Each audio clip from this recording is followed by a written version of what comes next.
ሰላም ቤተሰብ እንዴት ናችሁ? እንዴት ቆያችሁ? ደህና ነኝ እግዚአብሔር ይመስገን። እንግዲህ ያው ትናንት ግጥም ተገጥሞልን ነበር። ያን ግጥም እንግዲህ እህታችን ያው ቶሎ ተናዳ ስለምታጠፋው ከማጥፋቷ በፊት ግጥሙን ይዤ መጥቻለሁ። እንግዲህ ቅምጥሌንም ቡራንም የሚገልጽ ነው የጻፈችው ማለት ነው። ቴንኪዩ እህቴ አመሰግናለሁ። እንዲሁም ደግሞ ግጥም ወይ ደግሞ እነሱ የሚገልጽ ነገር መጻፍ የምትፈልጉ ደግሞ ጻፉ። ግን ብትጽፉልኝ የሚመቸኝ የት እንደሆነ ታውቃላችሁ? ፎቶ ፖስት ከማደርገው ላይ ከዛ ጋር ቶሎ በዩቱብ ስቱዲዮም ሳይ ያመጣልኛል። ቪዲዮ ላይ ግን አንዳንዴ ይደብቅብኛል እና ያው በዩቱብ ስቱዲዮ ሳይሆን በዩቱብ መጥቼ ገብቼ ምናምን ሳይ ነው የሚያሳየኝ ማለት ነው። ሶ እንግዲህ እህቴ ምን አለች? የኔ ውድ ስላጠፋሁት ይቅርታ። በመቀጠል በጣም ነው የምወድሽ የማከብርሽ። ስትዘገይብኝ ሌሽ ብዬ ነው ያጠፋሁት። በጣም አውጥቻ አውርጄ ስለሆነ የምገጥመው ብላለችና አመሰግናለሁ የኔ እህት። እኔም እወድሻለሁ አከብርሻለሁ። እና ደግሞ ተሰምቶኝ ነው ብለሻል። እንዲሰማሽ ስላደረኩት በጣም ይቅርታ። እውነት እንባ ተናነቀኝ ትላላችሁ። እና አሁን የምጽፍልሽ ሁለቱንም የሚገልጽ ነው ብላለች ማለት ነው። የግጥሙ ርዕስ የኛ ብርቅዬዎች፣ የኛ ተወዳጆች፣ የኛ ጨረቃዎች ይላል። የኛ ጨረቃዎች ሁሌም አንድ ናቸው። ሁሉም ክፉ ቢያስብ ማንም አይለያቸው። ፈጣሪ ነውና ያስተሳሰራቸው፣ እሱ በጥበቡ ሁሉን ያደላቸው። ሁሌም በደስታ ፈክተው እንያቸው። የኛ ተወዳጆች ንጹህ ልብ አላቸው። ለሰውም ተረፉ እንኳን ለራሳቸው። ማስመሰል አያውቁም ግልጽ ነው ስራቸው። በፍቅር ላይ ፍቅር በደስታ ላይ ደስታ ይጨምርላቸው። የኛ ጨረቃዎች አይሰሙም ወረኛ። ስራና ስራ ነው የነሱ ጓደኛ። ወዳጅ መሳይ ጠላት ዘወር በል ምቀኛ። ላይሆን ላይሳካ አትሁን መጋኛ። የህፃን አዋቂ አድርጎ ፈጥሯቸው። የትንሽ ትልቅ አድርጎ ፈጥሯቸው። ምቀኛቸው በዛ ምን እናድርጋቸው። አንድ አምላክ ፈጣሪ እሱ ይሁናቸው። አቤት ግን ምቀኛ አቤት ስታስጠሉ። ሀይሚ የብሩኬ ብሩኬ የሀይሚ መሆኑን ያውቃሉ። መቼም ላይ ለዩቸው ሌት ተቀን ይለፋሉ። አንዱም ሳይገባቸው ይብሰለሰላሉ። አርፎ ቁጭ ይሻላል እንደው በቀላሉ። እነሱ እንደሆነ አብበው አፍርተው ከማማው ተራራ ገና ይታያሉ።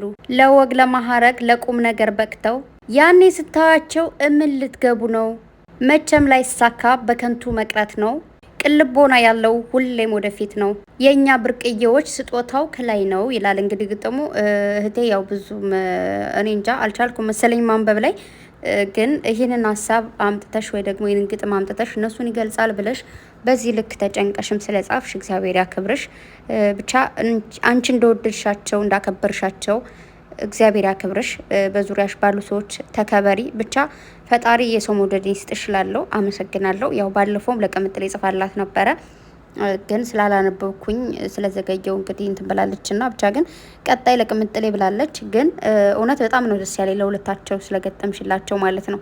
የምትችሉ የምሬን ነው ጻፉ ማለት ነው። እና ብቻ እግዚአብሔር ያክብርልኝ። እውነት የሰውን ልጅ እንደዚህ ጥግ ድረስ በደንብ አድርጋችሁ አውቃችሁ እንደዚህን ያክል መግለጽ እንኳን ከባድ ነው አይደለም።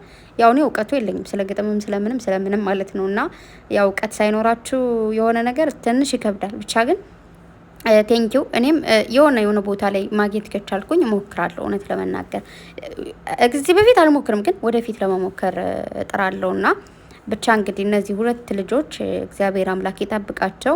ያው እግዚአብሔር ሲወዳችሁ ሰው ይሰጣችኋል። እውነቴን ነው ምላችሁ።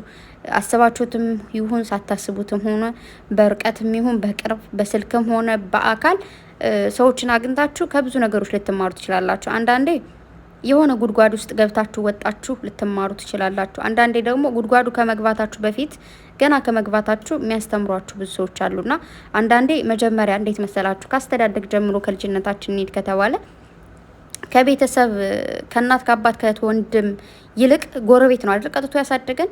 ማለት እናት አባቶች ከቤት ውስጥ እያለን ሊሆኑ ይችላሉ፣ ግን ውጭ ላይ ደግሞ ማን ነው የሚያየን? ጎረቤት ነውና ቤት ውስጥ እናት አባት ይቆጡናል፣ ውጭ ላይ ደግሞ ጎረቤት ተቆጥተው ቆንጠጥ አድርገው ነው ያሳደጉንና ጎረቤት የሚስጣችሁ። የምሬን ነው ማርያምን። የቅርብ ሰው ሲኖር ጥሩ ነው።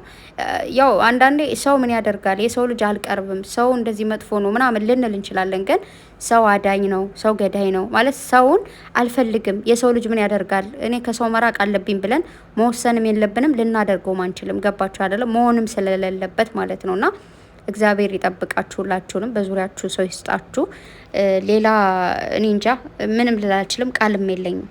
እኔ አንዳንዴ በጣም እቀናለሁኝ የሆነ እግዚአብሔርን ንጹህ ልብ ባላቸው ማለት ነው ከልባቸው ሰውን ወደው ሳይ ከልባቸው ሲጨነቁ ሳይ ማለት ማስመሰል የሌለበት ምናልባት እኔ እዚህ ጋር ቪዲዮ ስሰራ ምናምን ላስመሰል እችላለሁ እውነቱን ስነግራችሁ ግን የእውነት ሪል በቃ በውስጥ መጣችሁ የምታወሩ ወይ ደግሞ በውስጥ እንደዚህ ነው ምናምን የምትሉ ሰዎች በጣም ይገርመኛል አንዳንዴ ማለት ነው ታድለው ላለው እመቤቴን እና በቃ አንዳንዴ ይሄ ለምን እንደዚህ ጥሩ አሰባችሁ ወይ ደግሞ ለምን እንደዚህ አላችሁ ምናምን ብሎ አንዳንድ ሰው እንትን ሊላችሁ ይችላል ማለት ሰውን ከመውደድ ወይ ደግሞ ምስኪን ከመሆን የዋ ከመሆን ሊያስወጧችሁ ሊሞክሩ ይችላሉ ግን ፈጣሪ ብዙ ነገር ወደፊትም እያሰባችሁትን የሚያሳካላችሁ ወይም ደግሞ አሁንም ካላችሁበት እየጠበቃችሁ ያለው በቃ በየዋህነታችሁ እውነቱን ስነግራችሁ አንዳንድ ሰዎች ከፍ ማለት የሚችሉት ብልጥ ስለሆኑ የሆነ በቃ አዋቂ ስለሆኑ ምናምን ይመስላችኋል ወይ ደግሞ ይመስለናል ግን አይደለም ፈጣሪ የልብ ስለሚያይ ነው በዙሪያችሁ በጣም ብዙ ነገሮች ብዙ ሰዎች ሊጥሏችሁ ወይ ደግሞ ብዙ ነገር ሊበላሽባችሁ ይችል ነበረ ግን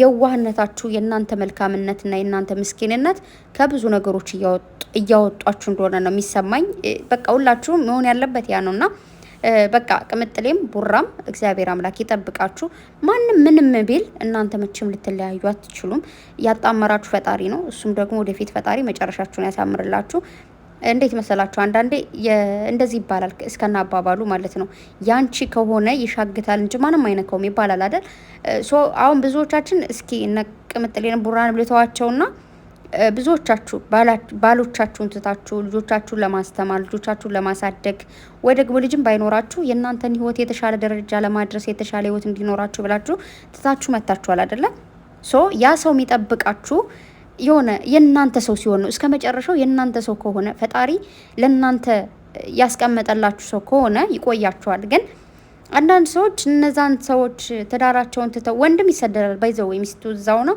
ወንድ ልጅም ይሰደዳልና በዛ አጋጣሚ ምን ይሆናል መሰላችሁ ያቺ ሴት ወይ ሌላ አግብታ ያገኛታል ወይ ወንድየው ደግሞ ሌላ አግብቶ ታገኛለሽ ማለት ነው በዛ አትቆጩ አትናደዱ ፈጣሪ ያን ሰው ከናንተ በኢድ ከወሰደላችሁ የናንተ ስላልሆነ ያ ሰው ከናንተ ጋር ቢቆይ ምናልባት ረጅም አመት ከቆያችሁ በኋላ ልትለያዩ ስለምትችሉ ግን እንደውም የሆነ ያ ሰው እንዴት መሰላችሁ እኔ ጎደውት ወይ እኔ አስከፍቼው ይሆን እንዴት ነው ብላችሁ ከመጨነቃችሁ በፊት ያ ሰው ሲተዋችሁ ደስ ይላል አንዳንዴ ሰውን ከምትተውት እናንተ ከምትተውት ያ ሰው ሲተዋችሁ ጥሩ ነው ለምን እናንተ በዳይ ስለማትሆኑ ማለት ነው ሰውን ከምትበድሉ ተበዳይ ሁኑ ተበደሉ መበደል ጥሩ ነው የምሬ ነው ብላችሁ የሆነ ጊዜ ዋጋ ይከፈላችኋል መበደል ደግሞ ከባድ ነውና ስለዚህ ምንም አትጨነቁ ዛሬ ያለው ነገር አብረን ምን ይሆናል በሁለታቸው በኩልም የሚመጣውን ወደ ብቻ የሚለቀቀውን ዛሬ በቅምጥሌ ቻናል ነው የሚለቀቀው ሰዓቱ እየደረሰ ነው ቤተሰብ ምንም አልቀረውም አይ ቲንክ ያው ላይ 7 ሰዓት ምናምን ስለሆነ እየለቀቁት ያለበት ዱባይ አይ ቲንክ አሁን 3 ሰዓት ምናምን ወይ ደግሞ 2 ሰዓት ምናምን አይነት ነው የቀረውና ብቻ ጠብቁ 5 ሰዓት ሊሆን ነው ብያችሁ ነው 5 ሰዓት ነው ከዛ ይለቀቃል ሁላችሁም ጠብቁ ሰብስክራይብ አድርጉ ቅምጥሌንም ቡራንም እሺ ቅምጥሌም 250 ኬ አይደለም 300 ኬ መግባት አለባት ቡራም ደግሞ አይደለም 300 ኬ ማለት ነው ከዛ በላይ 350 ኬ መግባት አለበትና ባይዘው ሊገቡ ነው ሁለታቸው 250 እና 300 ሊገቡ ነው በቃ ምንም አልቀራቸውም ትንሽ ነው የቀራቸው ሰው ሁላችሁም ያንን አድርጉ ማለት ነው በተረፈ በጣም ወዳችኋለሁ ባይ መልካም ቆይታ ይሁንላችሁ